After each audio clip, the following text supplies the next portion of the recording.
So, Dan, as I mentioned, you are a world-class chef. Tell us a little bit about how that came to be. Um, yeah, I think I grew up in a pretty stereotypical large Italian family where food was very important. Um, we had folks in our family that you wanted to go to their house to eat.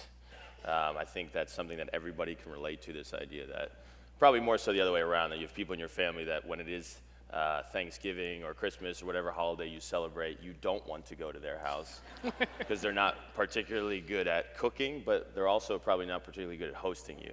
And I think that's the thing that really got me, that there's one of my aunts going to her house is like being at home.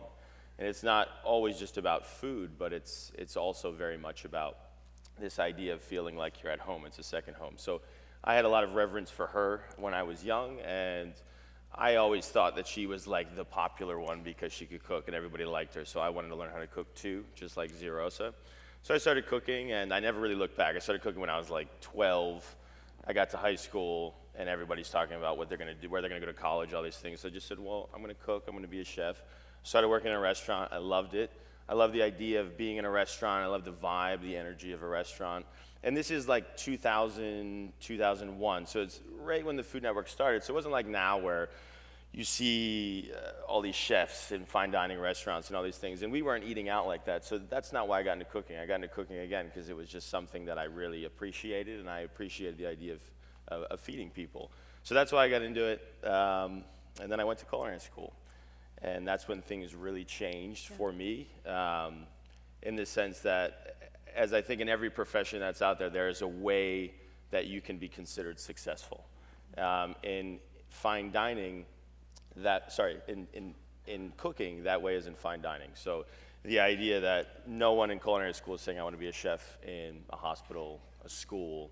I remember even when I was in culinary school and we had to do like an externship, the idea of even working in a hotel was considered like not good enough. It's this idea that you have to go work in a fine dining restaurant, work 20 hours a day, get screamed at all day, and that's how you become successful.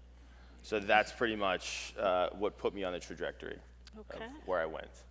Well, you took that to heart and really ran with it because you were the head chef at the #1 restaurant in the world. Right.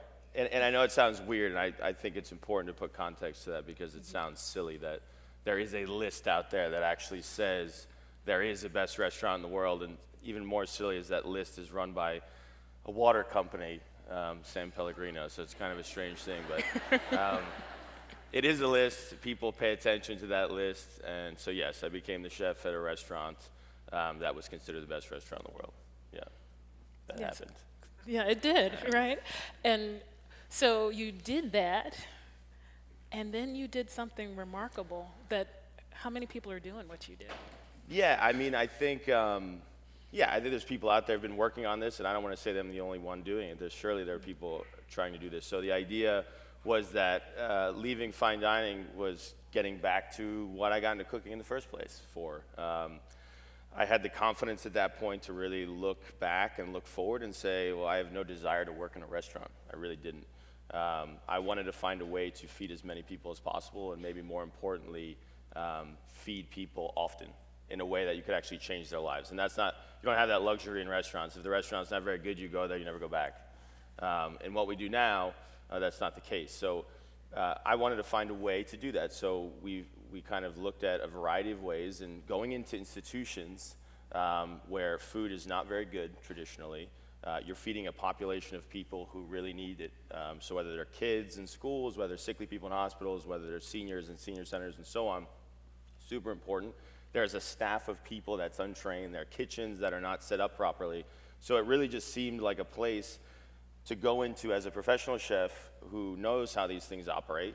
And it's kind of second nature. And you go in there, you train the staff, you make the kitchens better, and then the food inherently becomes better as well, and therefore you start to feed people who otherwise have not been taken care of properly. So that was the reason to get into it, and then I started a company to do just that, and that's what Brigade is. Okay, so Brigade, you have started in a few schools. Why don't you tell us about where you were and how you got started? So the idea, we started in New London, Connecticut. It's a small town equidistant between New York and Boston. And then we've moved into New York City schools now. We're in Richmond, we're in Southampton, New York, and hopefully we'll continue on. But essentially, the way this all started was that we deployed professional chefs into public schools, and we started just without any knowledge of what was happening and started transitioning the food. So this is why we got into it. So I think I recognize that. I think it's really important. It's really important for you to understand that the reason I'm posting this picture is to give you context of the National School Lunch Program. It is not to shame this meal. In fact, it's actually just to talk about that producing a school meal in your average school kitchen with the resources that are allotted to school food is really, really, really hard. And there's a lot of folks out there working hard every day to do it better, and it's a real struggle. So by no means do I want to post this and say, oh, wow, look at this shitty school lunch. Let's laugh at it. It's just to give you an idea. So the National School Lunch Program is what dictates what we do. So essentially what happens is the USDA puts out very strict nutritional guidelines. As a public school, if you participate in this program and you serve a meal that meets those guidelines, you get a certain amount of money back from the government. This year, that amount of money for lunch is $3.41. Now, $3.41 is for everything. So that's for food, that's for labor, that's for everything to produce that meal. So at the end of the day, you have about $1 to $1.25 to produce the meal.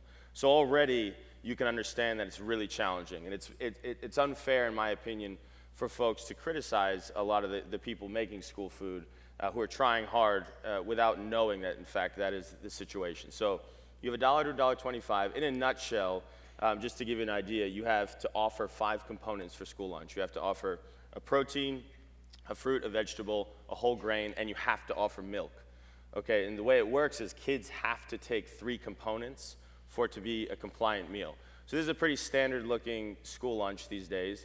So that's like a pizza situation. I don't know if it's pizza, because it might actually, see, it's cut. I just looked up crappy school meal, to be honest with you, online, and found this, but the lines might denote what is cheesy bread, something that's been coined. There's many things in school food that don't exist outside of school food, this being one of them. So it's essentially like put the sauce from the pizza into a cup and then make cheese bread and cut it into pieces and then you dip it. Kids like to dip things, so that's a cheesy bread situation there.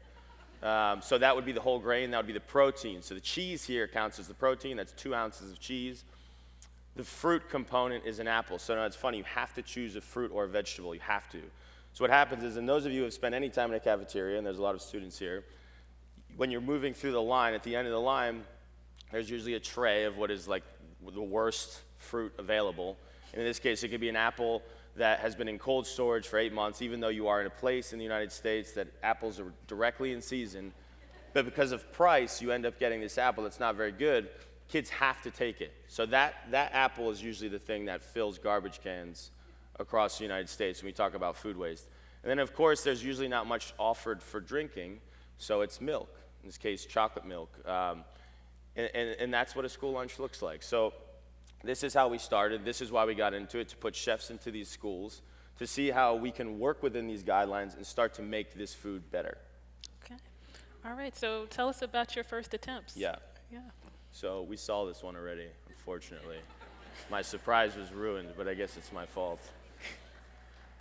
Good. This is perfect. Good. I'm glad you're clapping, because this will set up very nicely for what I'm going to bring up here. So this was one of our first attempts. This is 3.5 years ago. This was the first time we served tacos.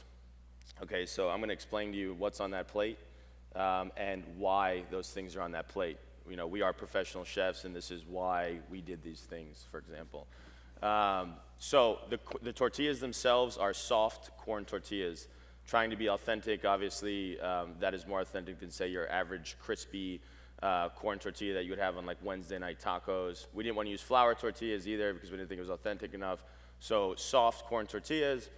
The meat is chicken that had been marinated, roasted, then sliced. On top of that is salsa of black beans, corn. There's tomatoes in it. It's directly topped off with sour cream and leaves of cilantro. Next to it, we have some rice and beans. Where we started in New London is a very high Hispanic population, predominantly Puerto Rican and Dominican, and we tried to make what we thought was an authentic rice and bean recipe, obviously working with the constraints. It is brown rice. There's some pickled vegetables on there. Again, we thought this was authentic and kind of a way to put a condiment next to the tacos. And then this little doozy there next to it, that's the pineapple popsicle. So again, instead of just serving whole fruit, because whole fruit is not only difficult to eat, particularly for a 4-year-old child who has 10 minutes to eat. It's very difficult for those folks when they only have a couple teeth to get through that apple. But also kids like prepared fruit. So we thought, let's not only cut the fruit, but let's prepare it. So this is a pineapple that we cut into 16ths, so these long wedges, put a popsicle stick inside of it. We brushed it with lime juice, chili powder, lime zest. We froze it. Mm-hmm. So this was great. We thought we were like God's gift to the earth when we served this meal. One thing I forgot is it's served on, one thing I didn't mention in the previous slide is that was on a styrofoam tray. Everybody's always pointing out these things and always criticizing. This is reusable plateware. So you have reusable tray, reusable plates, and that's what we did. So how'd it work out? it was a complete failure, this meal, and I'm going to explain to you. I'm going to explain to you why, and this is the whole point of the talk. So I love that you clapped when you saw this, because as adults here, we see that meal and we're like, wow, it's amazing what they can do for $1.25 and all this. But it wasn't for the kids, it was for us. And that's the thing, when you cook in a restaurant, you cook for yourself. And there's nothing wrong with that. You go to eat at a restaurant to eat that restaurant's food, to eat that chef's food, that chef's vision. It's a very different thing when you're cooking for people and feeding people. When you're feeding people, I think it's more as you are cooking for people that have to eat that food. They have no choice, and they're dependent on that food, more importantly. Therefore, it is no longer about you, it is about them. And we really missed the point, and it took us a couple years to figure that point out. We got a lot of feedback. I could tell you countless stories about some of the things we've heard. Particularly like middle school and high school kids have very choice language to describe things that they didn't enjoy. But we have things like, at one point we thought it was a cool idea to have a bulletin board in the cafeteria where kids, high school kids, again, it's embarrassing to think we thought this was a good idea, napkins, and they could write whatever they want. It was like, what should we do better for school food? And it was like, just like, try harder. Like that was what we got. And I think the worst thing for me, though, was, when you watch movies and they have like student government elections, and they're always the prospective student president is advocating for better food in the schools, and that actually happened. In our second year, we were doing stuff like this, and the kids were advocating for better food, and it was like, what are we doing? So, and then I think most importantly, and this is really the thing, is that we started to make a lot of decisions that, and this is really where we shifted. We took peanut butter and jelly off the menu because we thought we were above that. And you start to see kids who choose not to eat, who really do need to eat, and they choose not to eat because the food is not comforting for them. And that's when it gets really, that's when it hit me hard. It changed the way I thought about food. It changed the way I think about life in general. To see a 7-year-old kid choose not to eat because of your ego and you decided to serve certain things. So my slide, okay. So this is what we serve now. So these are the tacos that we served as of last week, okay. So it might not look as exciting. It might not look as colorful. It's definitely not as complex, if you will. So just to go through it quickly, you'll see a lot of differences there. We're serving things now on disposable plates. We're serving the main course on a compostable plate, the salad in a compostable plate, the strawberries and water, big difference there, water in plastic. And people say, well, you shouldn't use as much plastic. And the thing to understand is with this very small budget, if you increase the amount of money you spend in one place, you take it away from somewhere else. So what was happening is we had all these plates, and all those plates were getting washed by people, so you're paying people to wash the plates, therefore you can't pay as many people to cook the food itself, so it's prioritization.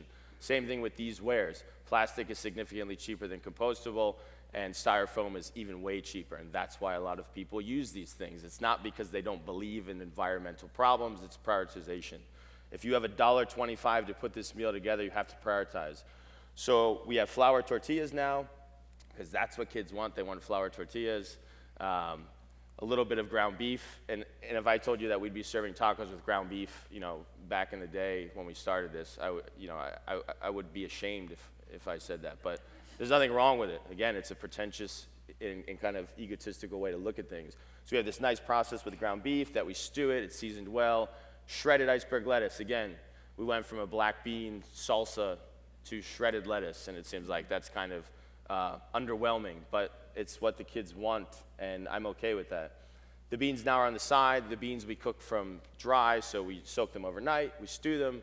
It's a nice preparation. It's very simple. It's on the side, so if kids want to have it, they can. If they don't have to eat it. In the little cup is a salsa that we make. We roast a variety of vegetables. We puree it. It's kind of like a house-made hot sauce, if you will. We serve this with Caesar salad, which obviously has nothing to do with tacos. But kids like Caesar salad, so why wouldn't we just serve Caesar salad? And then there's strawberries, and kids love strawberries. So it's, you know, I think a lot of people would look at this and say, wow, you've really like backed off. And there's people who tell me all the time, they're like, wow, you really, like, has this like worn you down so much that you've just changed your whole approach? Are you becoming complacent? I said, no, just the opposite. It's paying attention, and it's moving forward. And to put that plate of food down as it is and see a small child eat the whole thing and be happy about it, is something amazing. And, you know, for me, when we first started, it was kind of like an indirect mission statement, this idea that I wanted to change a whole generation of the way kids think about food. And this was something I had on Instagram posts, all these things. And it's like a pretentious way to think about things. Like, why should we be changing the way other people think about food? And in this process, there's no question that I've changed the way that I think about food more than any kid that we've fed. And I'm really proud of that, and I think that's probably our biggest accomplishment. Oh, that's awesome. Thank you.